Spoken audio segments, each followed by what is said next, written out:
लिखता हूं।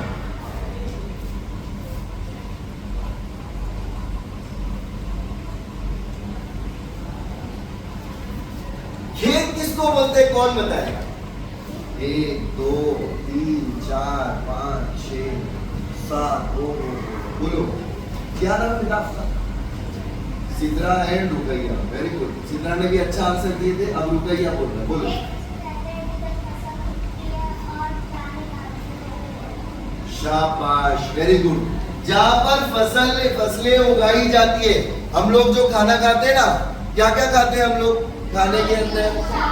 ऐसा नहीं, कितने अच्छे से आप अभी ऐसे करके आंसर दे रहे थे। अभी जा ये उसमें किसी को भी समझ में नहीं आता, बाकियों को भी नहीं, मेरे को भी। चलिए बोलिए। हाँ, रोटी, चावल और दाल, वेरी गुड। और सब्जियां, वेरी गुड। और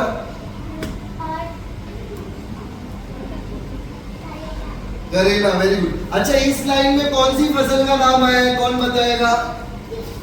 वाह, मतलब सब लोग ध्यान से सुन रहे हैं। Very good. ये बच्ची बोलो, क्या नाम बेटा आपका? आपका नाम जवाहर है? चलो कोई बात नहीं। हाँ, क्या नाम है आपका? मिसबा।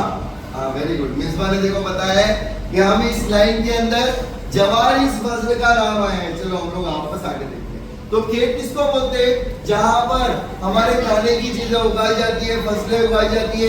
ये खेत कहां पर होता है, कौन बताएगा? खेत यहाँ देखिए, अपने आपके स्कूल के बाजू में खेत है, घर के बाजू में खेत है, मुंबई में खेत है। फिर कहां पर है खेत, कहां होता है? ये नाम बताएगी पहले। नाम क्या बोलो? Myra, very good. बहुत अच्छा नाम है। हाँ बोलो। खेत जो होता है वो गांव में होता है। आपका गांव कहां पर है? हाँ, मुंबई में। कहां पे? अच्छा, यूपी में, गोंडा जिला। तो गांव में जब हम लोग जाते हैं, वहां पर हमको खेत देखने के लिए मिलता है, जिसके अंदर काली जमीन होती है और उसके अंदर फसलें लगी हुई होती है, और अलग अलग फसलें जो है खेत के अंदर उगाई जाती है।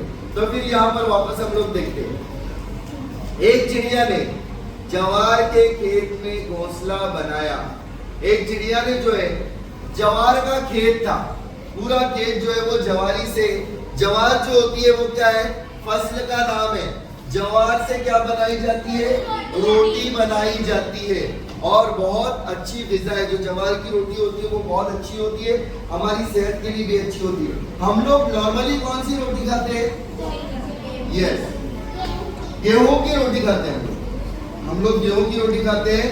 हमको कभी कभार जवार की रोटी खाना चाहिए। जवार की रोटी थोड़ी सी मोटी बनाई जाती है। चलिए हम लोग देखते हैं। एक चिड़िया ने जवार के खेत में घोंसला बनाया। चलो यहाँ पर मैं एक लफ्ज और लिख देता हूँ, घोंसला।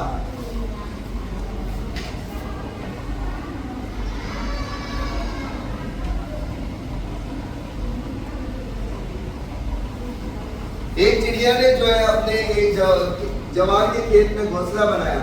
जब उसके अंडों से बच्चे निकले तो खेत भी पकने के करीब था। जब चिड़िया के घोंसलों से अंडे बाहर आए, सॉरी यहाँ देखिए, जब उसके अंडे के अंदर से चूजे बाहर आए। बहुत सारे परिंदे जो होते हैं वो अंडे देने वाले होते हैं, और फिर उन अंडों से क्या होते हैं? उनके बच्चे बाहर निकलते हैं, छोटे छोटे चूजे बाहर निकलते हैं। तुमने देखा होगा, वो बेचने वाला आता है, मुर्गी के चूजे बेचने वाला, पता है ना, डब्बे के अंदर मुर्गी के चूजे 10 रुपए के, 20 रुपए के वो चूजे जो है वो बेचता है। बाद में वही चूजे क्या होते हैं? बड़े होकर मुर्गी बनते हैं या मुर्गा बनते हैं। तो जो मुर्गी बन जाएंगे फिर वो अंडे देंगे, फिर उन्हीं अंडों से क्या होते हैं? वापस चूजे निकलते हैं, छोटे छोटे प्यारे प्यारे। जब उसके अंडों से, अब यहां पर एक लफ्ज लिख रहा हूं समझाने के लिए।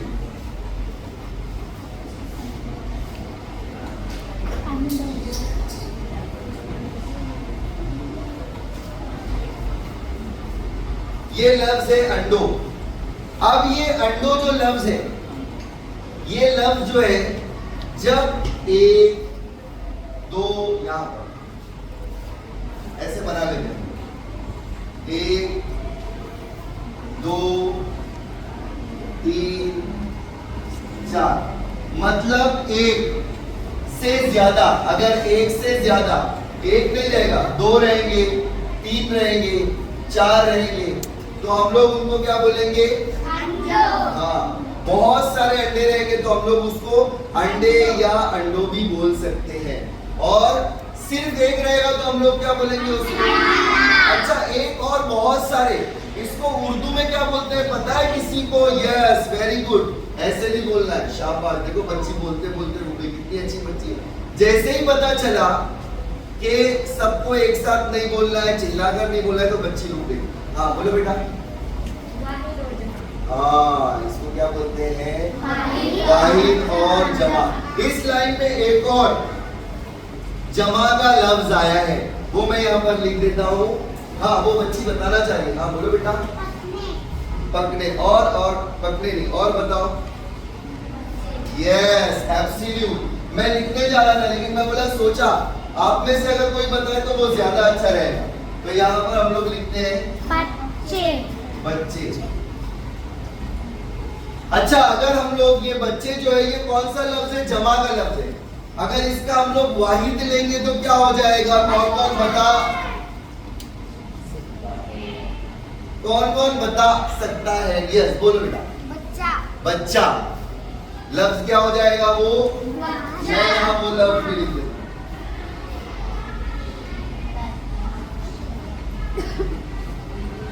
चलिए, जब उसके अंडों से बच्चे निकले तो खेत भी पकने के करीब था। जैसे ही चिड़िया के अंडों से बच्चे बाहर निकलने लगे, तब खेत जो था वो पकने के करीब था।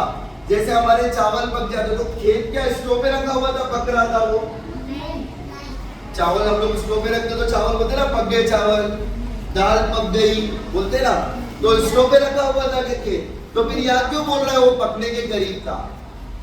Yes yes, absolute. देखो कितनी अच्छी बच्ची है। दोनों तीनों आंसर इस बच्ची ने बहुत अच्छे दी। मतलब फसल तैयार हो चुकी थी। कौन सी फसल तैयार हो चुकी थी बेटा, आप बोलो? हाँ, शाबाश। मतलब यहाँ पर हर बच्चा बहुत अच्छा है और वो पूरे कंसंट्रेशन से, पूरी तरीके से अपने टीचर की बातों को सुनते हैं। मतलब तुम लोग क्लास में सोते नहीं हो, बल्कि क्या करते हो? सुनते हो। बहुत अच्छी बात है ये। तो फसल जो है वो तैयार हो चुकी थी। जब बच्चे अंडों से बाहर निकले उस वक्त क्या हो गया था? फसल तैयार हो चुकी थी। एक दिन चिड़िया घोंसले से बाहर जाने लगी तो उसने अपने बच्चों से कहा। एक दिन क्या हुआ? चिड़िया बाहर जाने लगी। जैसे हमारे अम्मी अब्बू बाहर जाते हैं तो हमको बोलकर जाते हैं, बेटा देखो वहां पर खाना रखा हुआ है, आपको भूख लगी तो फ्रिज में खाना है वहां से निकाल लेना, किचन टेबल पे खाना है वहां से ले लेना। ये सारी इंस्ट्रक्शन क्या करते हैं? हमारे वालिदैन हमको, हमारे अम्मी अब्बा हमको क्या करते हैं? देकर जाते हैं। तो हमको अपने वालिदैन का कहना क्या करना चाहिए? मानना चाहिए। जो अपने वालिदैन का कहना मानता है वो कामयाब होता है और वो अच्छा बच्चा बनता है। एक बहुत अच्छा वाकया है, मैं आपको बताता हूँ। एक मुर्गी होती है ना, मुर्गी, उस मुर्गी को उसके अंडों के ऊपर बिठाया जाता है ताकि उसमें से चूजे बाहर आए। अगर जो अंडा मुर्गी के परों के बाहर निकल जाता है, वो अंडा क्या हो जाता है? खराब हो जाता है, उसमें से बास आने लगती है।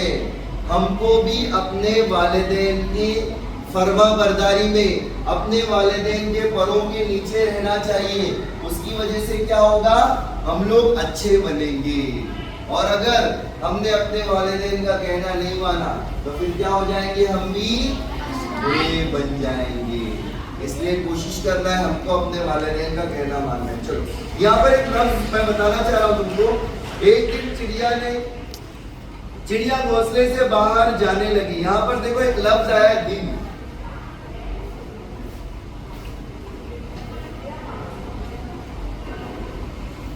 कौन बताएगा दिन? यस, ये बच्चा बताए दिन किसको बोलते हैं? दिन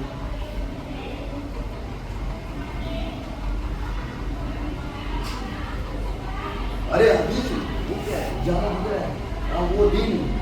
अभी ये जो है ये क्या है? दिन। हाँ, तो इसका जो है एक जिद होता है, जिद। जैसे हमने देखे वाहिद जमा, वैसे ही अल्फाज जिद होता है। तो दिन की जिद क्या हो जाएगा बेटा? हाँ, क्या हो जाएगा?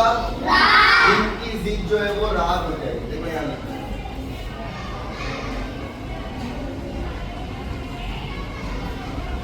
जिदे बोलते हैं उलट को। जिदे किसको बोलते हैं? उलट। मतलब अगर दिन तो रात, सुबह तो शाम। इसीलिए मैंने सुबह नहीं बोला, अभी दोपहर हो गई, लेकिन अभी भी क्या है? दिन है, रात नहीं हुई। जब सूरज चला जाएगा यहाँ से क्या हो जाएगा? सूरज डूब जाएगा, तो उस वक्त क्या हो जाएगी? रात हो जाएगी। जमीन जब घूमते घूमते घूमते ये जो हम जा रहे थे वो हिस्सा सूरज के सामने से हट जाएगा, उस वक्त यहाँ क्या हो जाएगी? रात हो जाएगी। अभी 7 बजे शाम, फिर 8 बजे के बाद रात हो जाएगी। चलो आगे चलते हैं। एक दिन चिड़िया घोंसले से बाहर जाने लगी तो उसने अपने बच्चों से कहा। देखो यहाँ पर एक और लफ्ज आया, बच्चों। और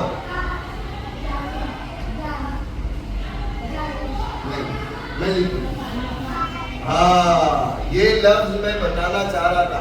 इस बच्ची ने मायरा ने, वेरी गुड, मायरा ने जो है ना वो लफ्ज मुझे बताई जो मैं बताने जा रहा हूँ। देखिए यहाँ पर लिखता हूँ बाहर।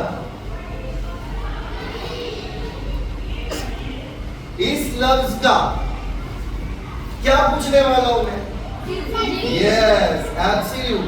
मतलब तुम अच्छे के साथ होशियार भी हो। टीचर से पहले टीचर क्या पूछने वाले हो तुमको पता है, बहुत अच्छी बात है, ऐसे ही होना चाहिए। हाँ बोलो बेटा।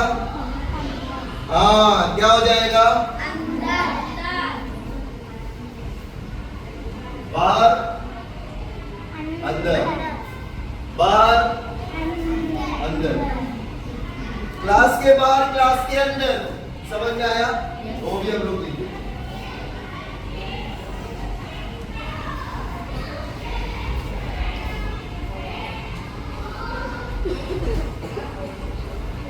उसने फिर देखो वहां पर बोला है, उसने कहा, चिड़िया ने बोला। क्या बोला, क्या कहा वो देखो। मेरे पीछे अगर खेत का मालिक या इसके घर वाले आए तो इनकी बातें गौर से सुनकर मुझे बता देना। अगर मैं चली गई यहाँ से और खेत का मालिक, हमारे अम्मी भी जब हम बाहर जाते, हमारे वालिदैन, हमारे अम्मी अब्बा बाहर जाते तो हमको बोल कर जाते, देखो बेटा अगर घर में कोई आए तो खिड़की खोलकर पहले देखना कौन आया है, या दरवाजा पहले खोलकर आधा खोलकर देखना कौन आया है। अगर कोई अजनबी लगे तो क्या करना चाहिए? दरवाजा बंद कर देना चाहिए, दरवाजा खोलना नहीं चाहिए, घड़ी लगा दो और कुछ बोलने का नहीं। अम्मी है, अब्बा है, कुछ बोलने का